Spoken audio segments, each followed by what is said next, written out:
Hello guys, ayan, tara at magluto po tayo ng ating leftover na paksiw na isda na may baboy. Syempre, para hindi naman po masayang, ayan, ay gataan natin at lagyan natin ng malunggay. Syempre, hindi mawawala yung ating gata ng niyog. Syempre, pag niluto natin ng ganito, yung ating pinaksiw na isda at may kasama pang baboy, nako, napakasarap nito guys. Syempre, masustansya yung ating ginataang isda dyan. Syempre, sasama natin ng dahon ng malunggay. So tara na guys at samahan niyo na po ako magluto and enjoy watching na rin po. So kung bago pa lang po kayo sa aming page, huwag niyo po sanang kalimutan mag-follow para palagi po kayong updated sa aming mga bagong video na i-upload. So tara na guys. So na nga at nilabas na natin yung ating leftover dyan na pinaksiw na isda na may baboy. Ayan, pinainit lang natin yan kasi galing sa ref.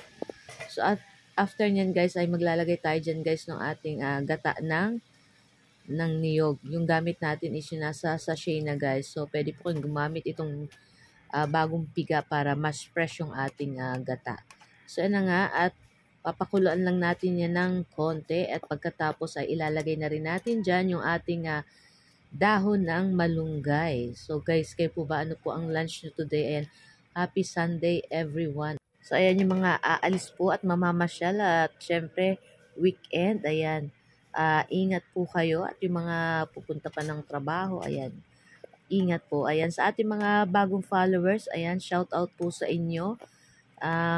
Kung nagustuhan niyo po sana yung aking video, sana huwag niyo po sanang kalimutan mag-like, mag-comment at syempre pa-share na rin po ng ating mga video. So guys, ayan na at ilang minuto lang ay maluluto na rin itong ating ginataang isda na may taba ng baboy.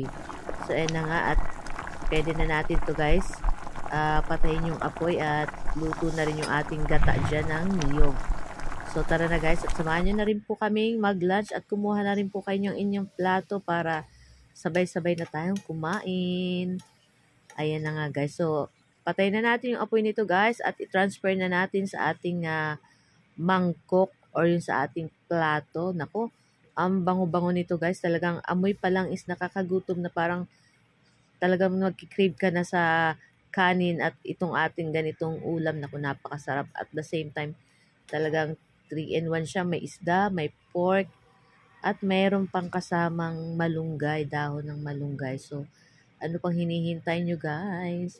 Try nyo na rin po itong lutuin at napakasarap po nito. Pwede po kayong gumamit ng pechay dito sa ating ginataang isda or pwede din pong malunggay, ayan.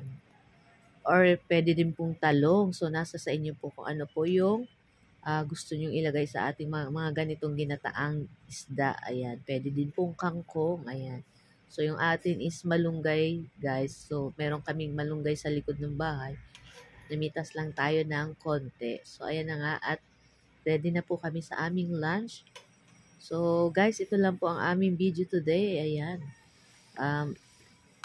Huwag niyo po sanang kalimutan mag-like, comment, at syempre, pa-share na rin po ng ating video. So, guys, thank you for watching and see our next video again. Tara na at kain na. Nako, wala na naman diet. Pag ganito po yung ulam, nako, everyday na lang walang diet si Ma'am Shi. Pero okay lang yan, basta kailangan lang is mag-exercise po tayo pag nakakakain tayo na medyo marami-rami. So guys, bye! See our next video again! Babu! Sarap-sarap! Once again, thank you for watching and happy lunchtime everyone! Ciao, babu!